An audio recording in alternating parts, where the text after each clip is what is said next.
Hi, Fáilte Shawbridge. So, as all teachers do, we all make mistakes every so often, probably more often than we would like to admit. So I just want to correct something that I said in an earlier video, which was around the feelings section of the Irish language teacher phrase card.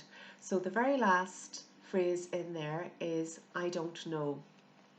And I said it was ní higgam, which actually means I don't understand. So sort of has the same meaning, but I want to correct it so that you have the proper way of saying I don't know. So how you say that in Irish is Níl a is agam.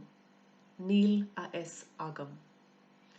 If you want to say I don't understand, you say ní higgam. Ní higgam. So I don't know. Níl a is agam. Níl a is agam. So there you go.